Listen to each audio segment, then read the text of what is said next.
तो जैसा कि हमने पिछले वीडियो में हमने एक डाइल्यूशन प्रोसीजर का एक फैक्टर कंप्लीट किया था, वो था आपका परसेंटेज प्योरिटी। तो आज के हम इस वीडियो में जो उसका सेकंड फैक्टर है स्पेसिफिक ग्रेविटी, उसके बारे में बात करने वाले हैं। राइट, तो चलिए स्टार्ट करते हैं स्पेसिफिक ग्रेविटी। राइट, तो यहाँ पे मैंने ऑलरेडी कुछ नोट्स वाइज कुछ बना रखा है, तो जो आपको हेल्प करेगा। राइट, देखो स्पेसिफिक ग्रेविटी होती क्या है वैसे। तो देखो स्पेसिफिक ग्रेविटी और कुछ नहीं, एक तरह की क्या है, डेंसिटी है। एक तरह की क्या है, ये डेंसिटी है। ठीक है, ये आपको ध्यान रखना है, एक तरह की क्या है, ये डेंसिटी है। राइट, तो उसका स्पेसिफिक नेम क्यों पड़ा वगैरह वो सारी चीज़ें बात करते हैं, इसको किस प्रकार से एवेल्यूएट करते हैं, वो सारी चीज़ें जो इस वीडियो में कवर हो जाएगी। राइट, तो देखो स्पेसिफिक ग्रेविटी बेसिकली क्या होती है, ये एक तरह की आपकी रिलेटिव ग्रेविटी होती है, या ग्रेविटी की जगह मुझे यहाँ शायद लिखना चाहिए था डेंसिटी होती है। ठीक है, क्या होती है, रिलेटिव डेंसिटी होती है, उसको हम क्या बोलते हैं, स्पेसिफिक ग्रेविटी बोलते हैं। राइट, तो देखो जब चीज़ें कोई रिलेटिव होती है तो मतलब वो किसी न किसी के रेस्पेक्ट में होती है, सेम क्वांटिटी के साथ में। तो जब ये सेम क्वांटिटी के साथ में होती है तो दोनों की यूनिट जो है वो जो है कैंसिल आउट हो जाती है। इस तरह से कह सकते हैं कि ये कैसी, ये आपकी डायमेंशन लेस क्वांटिटी होती है। ठीक है, कह सकते हैं इसको ratio of the density of the substance to the density of the water as a specific temperature.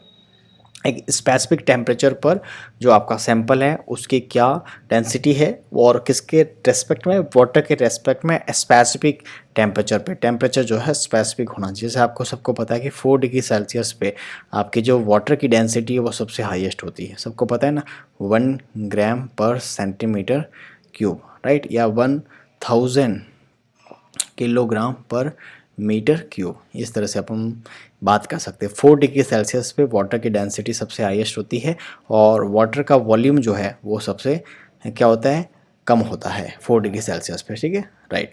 The specific gravity of an object can tell us based on its value if the object will sink और float in the reference substances. Right, तो ये बताता है कि reference substances के अंदर डूब जाएगा, राइट, या वो उसके ऊपर फ्लोट करेगा। ये बेसिक एक चीज़ जो है, एक टर्म जो है वो आपको एक्सप्लेन करती है, and that is a specific gravity. Right, तो ये कुछ बेसिक पॉइंट थे। इसको एक्सप्रेस कैसे करते हैं, तो वही एक सिंपल सा जो थ्योरी पड़ी वही इसको फॉर्मूला वाइज हम मैथमेटिकली एक्सप्रेस कर सकते हैं कि डेंसिटी ऑफ द सब्सटेंस, जिसको मैंने रिप्रेजेंट किया है rho is basically term represent density, right, तो density of substance upon density of water, right, तो रो substance and रो water, इस तरह से हम हमारे पास में एक फॉर्मूला आ गया कि specific gravity is equal to the rho of substance upon rho of water, right, तो ये बेसिक एक फॉर्मूला था। आगे बढ़ते हैं, किस प्रकार से इसको कैलकुलेट करते हैं। चलिए, तो कैलकुलेशन ऑफ स्पेसिफिक ग्रेविटी। ठीक है, calculation of specific gravity. Specific gravity is determined by dividing the density of the material by the density of the water at a 4 degree Celsius। क्यों होता है मैंने आपको एक्सप्लेन कर दिया 4 डिग्री सेल्सियस पे। For the calculation the density of the material and that of the water must be expressed in the same unit। ये ध्यान रखना है, वो दोनों जो सैंपल है, ठीक है, जो सैंपल है और जो आपका वाटर है, सैंपल है और आपका जो वाटर है, वो दोनों सेम यूनिट में एक्सप्रेस होने चाहिए, तभी आपका एग्जैक्ट जो है आपका परफेक्ट वैल्यू आपको स्पेसिफिक ग्रेविटी का इवलेट होगा, अदरवाइज उसमें कुछ मिस्टेक्स हो जाएगी। राइट, तो जो मैंने बताया कि यूनिट सेम, क्योंकि एक्चुअली ये डायमेंशन लेस क्वांटिटी भी है, तो ऑब्वियसली यूनिट जब सेम होगी तभी वो एक दूसरे से कैंसिल आउट होंगी। तो यहाँ पे मैंने कुछ कन्वर्जन दिए हुए हैं, जैसे density of water in the various unit 1000 kg में है, ठीक है, मीटर क्यूब में, तो वो 1000 के पर्पस पे होगा। राइट, और अगर वो आपका ग्राम सेंटीमीटर क्यूब में है तो वो आपका किसके इक्वल होगा, 1 ग्राम के इक्वल होगा। और अगर पॉन्ड पर फुट क्यूब में है तो 62.34 होगा, और अगर पॉन्ड्स पर इंच क्यूब में है तो 0.036 होगा। तो ये कुछ कन्वर्जन्स मैंने यहाँ पे मेंशन कर रखे हैं, ठीक है, एज अ डाटा, तो वो आपको ध्यान रखना है। मेनली इसमें एक ही इंपॉर्टेंट है कि अगर 1 ग्राम अगर आप ले रहे हो तो उसके साथ में आपका लगेगा सेंटीमीटर क्यूब, और 1 kg ले रहे हो तो उसके साथ में आपका लगेगा मीटर क्यूब। तो ये थोड़ा आपको ध्यान रखना है। राइट, चलिए स्टार्ट करते हैं, आगे बढ़ते हैं। तो यहाँ पे जैसे मैंने कुछ एक सिंपल से एग्जाम्पल दिए हैं जिसके थ्रू आपका और कंसेप्ट क्लियर होगा। जैसे यहाँ पे मैंने लिखा है कि calculate the specific gravity of the osmium, right. तो आपको क्या फाइंड आउट करना है, यहाँ पे स्पेसिफिक ग्रेविटी फाइंड करनी किसकी, ओस्मियम की, राइट।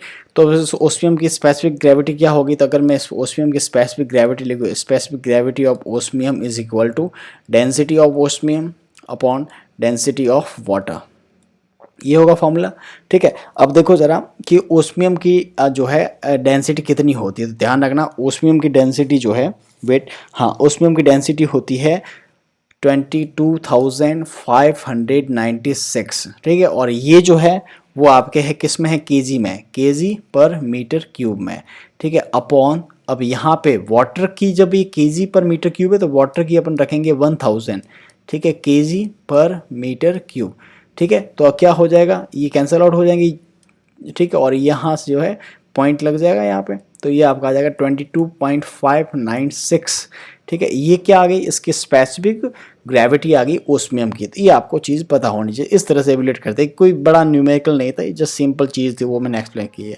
ठीक है। अब देखो जरा, तो इसको है ना, लाइक जैसे 22.5, अच्छा, और जैसे ये मैंने यहाँ लिखा, अगर इसको मैं उस फॉर्म में लिखता 22.596 ग्राम सेंटीमीटर क्यूब, अगर ये मैं यूनिट चेंज करके लिखता तो यहाँ पे क्या आ जाएगा, 1 ग्राम पर सेंटीमीटर क्यूब, ये आ जाता, ठीक है। तो इससे क्या हो जाता, आपके यूनिट ग्राम ये कैंसिल आउट हो जाएगा, और इसका 1 से जब इसको डिवाइड करेंगे तो आपका 22.596 ही आएगा, राइट। तो ये चीज़ बहुत सिंपल से जो मैंने आपको एक्सप्लेन कर दी, राइट।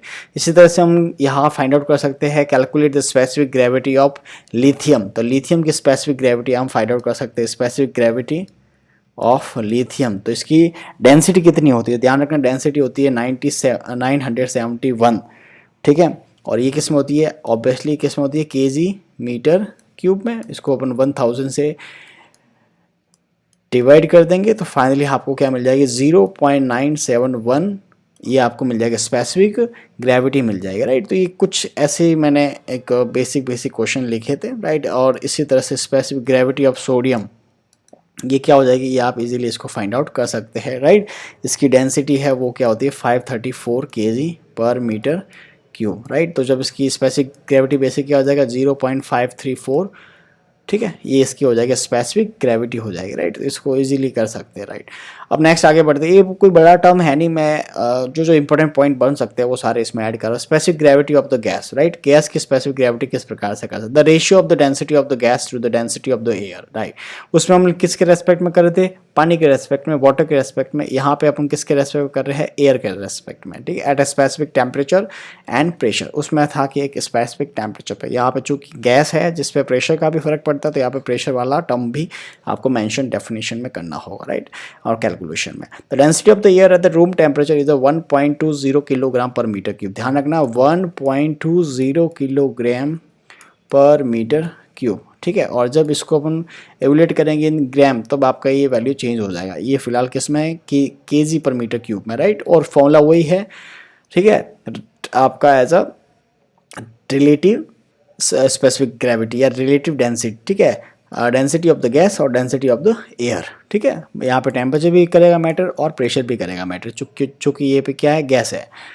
और फिर हम एक बहुत इंपॉर्टेंट चीज़ पढ़ते हैं कि how to calculate and measure the specific gravity, किस प्रकार से हम कैलकुलेट करते हैं और मेजर करते हैं। तो इसके लिए देखो अलग अलग क्या कहते हैं उसको, अलग अलग इंस्ट्रूमेंट्स होते हैं, जिसमें से एक इंस्ट्रूमेंट मैंने यहाँ पे बात कर रहा हूँ जो आपका है हाइड्रोमीटर। क्या, हाइड्रोमीटर। अब देखो ये बहुत सिंपल सा एक इंस्ट्रूमेंट होता है, हाइड्रोमीटर और लैक्टोमीटर।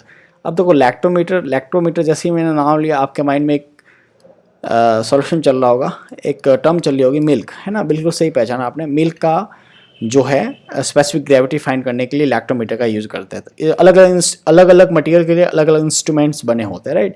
हाइड्रोमीटर बेसिकली पानी के रेस्पेक्ट में वाला को हाइड्रोमीटर कहते हैं, जो कॉमनली यूज है। हाइड्रोमीटर और lactometer is instrument used to measure density of or relative density of the liquid based on the concept of buoyancy, right. They are typical calibrate and graduated with one or more scale such as specific gravity। बहुत simple सा है, देखो जरा यहाँ पे कुछ instrumental मैं चीज़ आपको एक्सप्लेन कर देता हूँ। ये एक तरह का हाइड्रोमीटर है, राइट। इस हाइड्रोमीटर में यहाँ पे जो है कुछ वेट बढ़ाने के लिए, ताकि ये जो है वहाँ पे फिक्स हो जाए, है ना। जब इसको पानी में डालेंगे, जिस सैंपल में जब डालेंगे तो उस कुछ वेटिंग मटेरियल यहाँ पे फिल किया जाता है, और इसके ऊपर जो है आपके स्केल जो है का उस ग्लास, उस इंस्ट्रूमेंट के ऊपर स्केल काइंड ऑफ मेंशन रहता है, ठीक है। जैसे ये सैंपल है मेरे पास में, राइट। ये जैसे सैंपल है मेरे पास में, तो इस सैंपल में मैं क्या करूँगा, इसको उठा के इसके अंदर रख दूंगा। देखो मैंने इसके ऊपर रख दिया, और रखने के बाद में ये ऑटोमेटिकली इसके अंदर डिप उतना हो जाएगा जितना ये वहाँ पे जा कर के एकदम फिक्स सेटल हो जाए। जब ये सेटल हो जाता है तब आपको इसके ऊपर की रीडिंग जो है उसको आपको पढ़ना है। मैं आपको थोड़ा सा और जूम करके बताता हूँ, या रहने देता हूँ। ये देखो, राइट।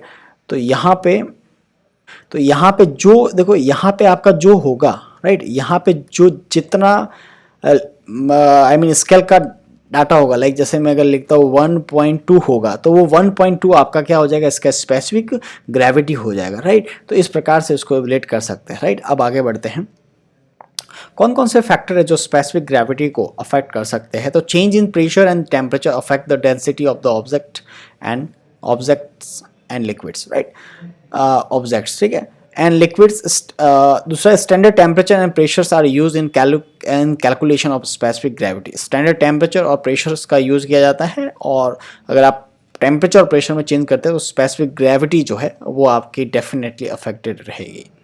फिर हम बात करते हैं application of specific gravity. Specific gravity के क्या एप्लीकेशन है, बहुत इंपॉर्टेंट है, यहाँ से डेफिनेटली क्वेश्चंस आते हैं, राइट। तो मैंने पहला एप्लीकेशन है, इंपॉर्टेंट है, यूरिनरी स्पेसिफिक ग्रेविटी इज, ध्यान रखना, urinary specific gravity is a measure of the concentration of the solute in urine, ठीक है।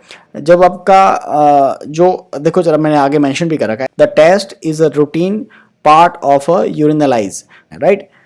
The Zam purity can be determined by the comparing its specific gravity with already measured high purity level of another Zam, and this allow the Zam's value to be determined very quickly, right। तो jam की जो purity है वो भी किसी other highly जो pure आपका jam होगा उससे अपन कंपेयर करके इसके स्पेसिफिक ग्रेविटी का वैल्यूएट कर सकते हैं। और थर्ड आपका जो पॉइंट है वो है specific gravity is use by mineralogist और geologist to determine the mineral content of the rock, ठीक है। तो रॉक में मिनरल का कितना कंटेंट है वो जो है मिनरलोजिस्ट और जियोलॉजिस्ट यूज करते हैं। इस प्रकार से आपका एक टॉपिक था स्पेसिफिक ग्रेविटी, जो मैंने आपको बता दिया कि स्पेसिफिक ग्रेविटी बेसिकली क्या होता है। तो ओवरऑल अगर हम कुछ पॉइंट्स के हिसाब से देखें तो स्पेसिफिक ग्रेविटी जो है वो और कुछ नहीं, एक तरह की रिलेटिव डेंसिटी होती है, राइट। रिलेटिव डेंसिटी जो हमको बताती है कि ये इस पर्टिकुलर सॉल्यूशन में डूब जाएगा या उसके ऊपर फ्लोट करेगा, तैरेगा, ठीक है। अब ये दो पॉइंट जो है, इन दो पॉइंट के बदौलत हम इस दो पॉइंट के थ्रू हम किसी भी कंसंट्रेटेड सॉल्यूशन को डाइल्यूट करते हैं, और जब आपको जो कंटेनर होता है जिसमें कंसंट्रेटेड सॉल्यूशन होता है उसमें ये दोनों पॉइंट मेंशन रहते हैं, राइट। तो हम अगले वीडियो में मैं आपको जो nitric acid, sulphuric acid, hydrochloric acid या और भी ऐसे कुछ एसिड है उसको इन दोनों पॉइंट के बेसिस पे मैं आपको डाइल्यूट करके बताऊंगा। आप अपनी मनचाही कंसंट्रेशन और मनचाहा वॉल्यूम के थ्रू आप डाइल्यूट कर सकते हो कि कितना अमाउंट हमको ऐड करना है, डाइल्यूशन के लिए ऐड करना है पानी में, ठीक है। तो मिलते हैं अगले वीडियो, तब तक के लिए धन्यवाद। और अगर आपको ये कंटेंट अच्छा लगा है तो डेफिनेटली आपको लाइक करना है, सब्सक्राइब करना, चैनल को सपोर्ट कीजिएगा, और अपने दोस्तों से भी शेयर कर सकते हो अगर आपको ये चीज़ यूज़फुल लगी हो, अगर आपको मेरा एफर्ट जो है आपको अच्छा लगा हो। तब तक के लिए धन्यवाद। जय हिंद, वंदे मातरम, जय श्री राम।